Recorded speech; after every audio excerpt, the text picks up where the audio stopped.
Hello नमस्कार दोस्तों, कैसे हो आप सब। उम्मीद करता हूँ आप सब बढ़िया होंगे। और आज के इस वीडियो लेक्चर में हम लोग संस्कृत शिक्षा शास्त्र संस्कृत पेडागॉजी के इम्पोर्टेंट क्वेश्चन सॉल्व करने जा रहे हैं। और इसके अंतर्गत हम लोग आज 10 क्वेश्चन सॉल्व करेंगे जो आपके पेपर में क्वेश्चन रिपीट होने की संभावना है। तो चलिए सॉल्व करते हैं। पहला क्वेश्चन इसमें लिखा हुआ है कि त्रुटिपूर्ण वचनस्य निवारणं भवतु शक्नोति। त्रुटिपूर्ण वचन जो होते हैं उनके निवारण के लिए हमें क्या करना चाहिए। तो निदानात्मक पश्चात, उपचारात्मक पश्चात, मूलनात्मक पश्चात या फिर निवारणम भवेतु न शक्नोति।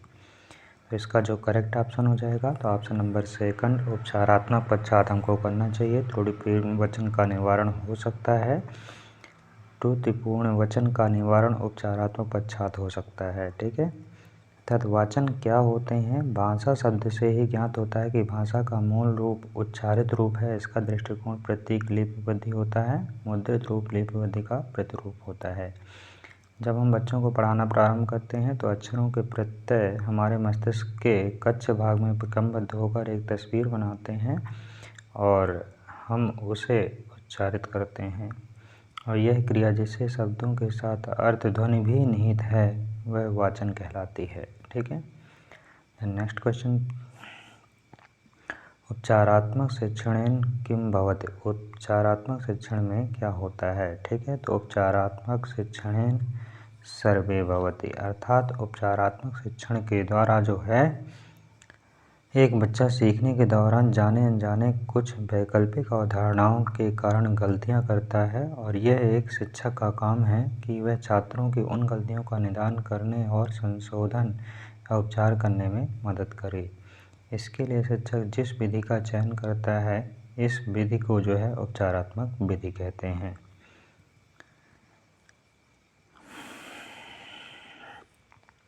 नेक्स्ट क्वेश्चन देखते हैं, उपचारात्मक विधे प्रयोगाः केशं कृते क्रियेत।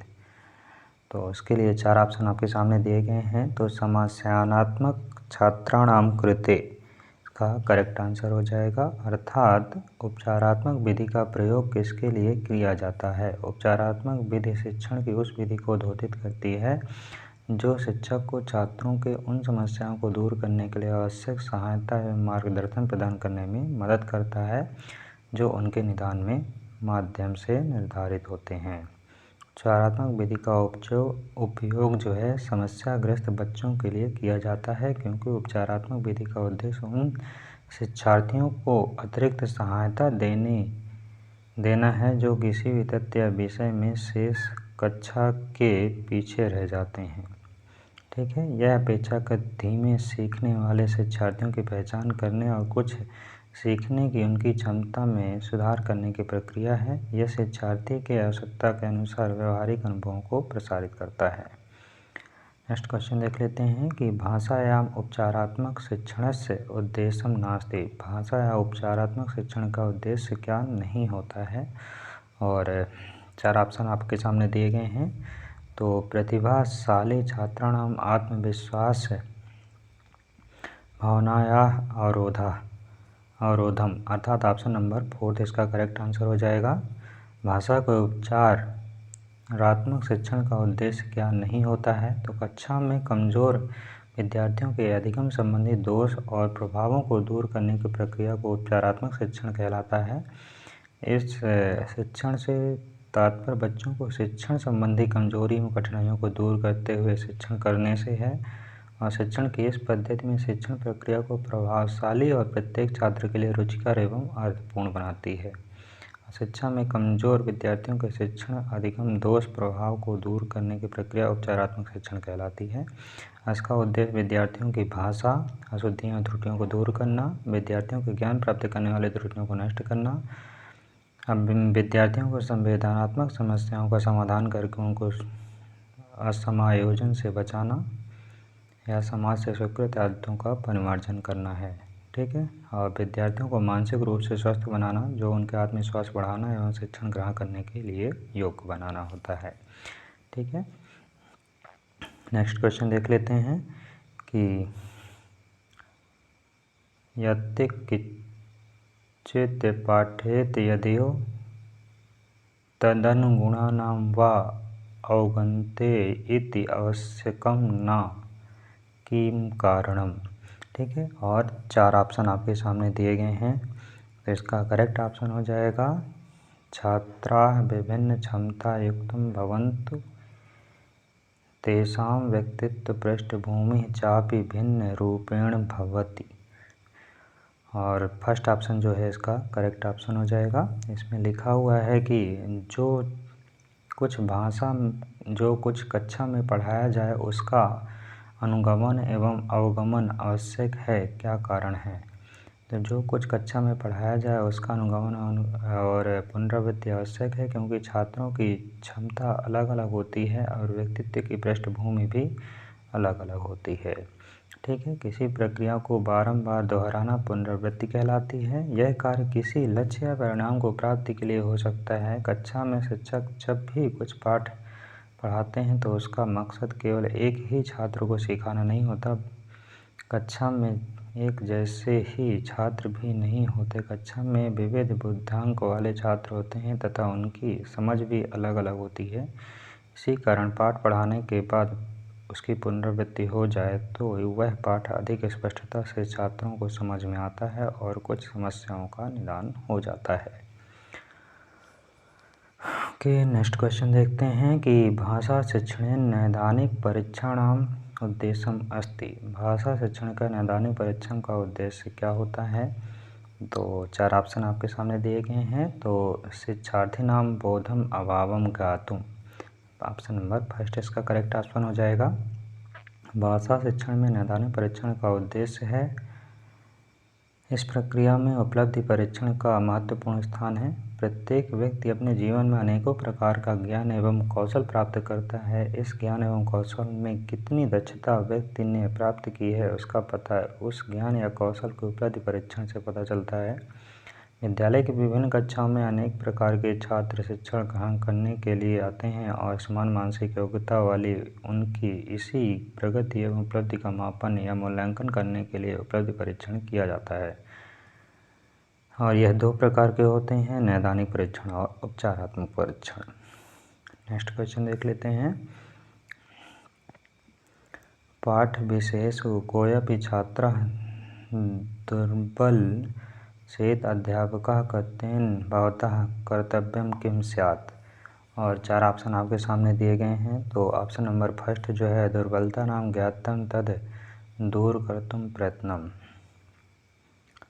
ऑप्शन नंबर फर्स्ट इसका करेक्ट आंसर हो जाएगा। तो पाठ विषयों में कोई छात्र यदि दुर्बल है तो अध्यापक रूप से आपका कर्तव्य क्या है कि कक्षा में शिक्षक का कर्तव्य न केवल छात्रों के साथ शिक्षा प्रक्रिया को पूर्ण करना अपितु प्रत्येक छात्र अधिगम करने में सक्षम हो, यह भी कर्तव्य है। क्योंकि शिक्षक द्वारा शिक्षण उद्देश्यों की प्राप्ति तभी संभव है जब कक्षा के सभी छात्रों ने विषय सरलता अधिगम किया हो। और कक्षा में सभी छात्र भिन्न भिन्न स्तर के होते हैं। कुछ छात्र ऐसे होते हैं जो कक्षा में अधिगम करने से कठिनाई का अनुभव करते हों या वह पढ़ने में दुर्बल हों। ऐसी स्थिति में शिक्षक का कर्तव्य है कि ऐसे छात्रों की दुर्बलता को जानकर उनकी समस्याओं का उपचार किया जाए। दुर्बलता को जानकर उसे दूर करने का प्रयत्न शिक्षक को कराना चाहिए। ठीक, नेक्स्ट क्वेश्चन को देखते हैं कि निदान परीक्षा क्रियते, निदान परीक्षा जो होती है क्यों की जाती है। ठीक है, तो ऑप्शन नंबर थर्ड जो है इसका करेक्ट आंसर हो जाएगा विद्यार्थी नाम स्तरम ज्ञातुम, विद्यार्थी के स्तर को पता करने के लिए निदान परीक्षा की जाती है। विद्यार्थी के स्तर को जानने के लिए निदान परीक्षा की जाती है। निदान परीक्षा पूर्वावलोकन का ही एक रूप होता है जहां शिक्षक अपने निर्देशों से पहले शिक्षक की छात्रों की ताकत, कमजोरियां, ज्ञान एवं कौशल का मूल्यांकन कर सकते हैं। छात्रों ने पाठ्यक्रम के आवश्यक सीखने के उद्देश्य को पूरा किया है या नहीं, यह पहचानने के लिए एक समान मूल्यांकन को निर्देश के बाद दिया जा सकता है। मूल्यांकन के इस रूप के साथ शिक्षक सार्थक और कुशल निर्देशक की योजना बना सकते हैं और छात्रों को एक व्यक्तिगत सीखने का अनुभव प्रदान कर सकते हैं। एकः शिक्षकः छात्राणां क्लिष्टता ज्ञात्वा स्वशिक्षणविधौ परिवर्तनं कृत्वा पुनः शिक्षणं करोति। शिक्षकः खालिस्तान करवाती। क्या करना चाहिए शिक्षक को? तो उपचारात्मक शिक्षण, ठीक है, अर्थात उपचारात्मक शिक्षण की विधि को अपनाना चाहिए। ये शिक्षक छात्रों की कठिनाइयों को जानकर अपने शिक्षण विधि में परिवर्तन करके पुनः शिक्षण करता है। शिक्षक क्या करता है? तो शिक्षक का कार्य जो है, एक शिक्षक की छात्रों की कठिनाइयों का पता लगाकर अपनी शिक्षण विधि में बदलाव करके पुनः शिक्षण करता है। शिक्षक उपचारात्मक शिक्षण कर रहा है। उपचारात्मक शिक्षण के अंतर्गत एक शिक्षक का काम है कि छात्रों की गलतियों का निदान करे तथा संशोधन या उपचार करने में मदद करे। इसी विधि को उपचारात्मक विधि कहते हैं। नेक्स्ट क्वेश्चन देख लेते हैं। और सूक्ष्म शिक्षणस्य प्रक्रियायां प्रतिपुष्टे प्राप्तेरनन्तरं पुनः शिक्षणस्य आयोजनं भवति। और ऑप्शन नंबर डी जो है छात्र शिक्षकेण जो है इसका करेक्ट ऑप्शन हो जाएगा। तो सूक्ष्म शिक्षण के दौरान फीडबैक प्राप्त होने के बाद पुनः शिक्षण का आयोजन किया जाता है। अर्थात शिक्षकों को शिक्षण कौशल के विकास के लिए सूक्ष्म शिक्षण को एक प्रभावी तकनीक माना गया है। तकनीक को पिछले 30 वर्षों की अवधि में पुरस्कृत किया गया है। सूक्ष्म शिक्षण कौशल विकसित करने के लिए अनुकरणीय तकनीकी की तरह काम करती है। सूक्ष्म शिक्षण एक शिक्षक प्रशिक्षण तकनीक है जो शिक्षक प्रशिक्षु को शिक्षण कौशल में निपुणता प्राप्त करने में मदद करती है। इसके लिए शिक्षक प्रशिक्षु को निम्नलिखित आवश्यकता होती है।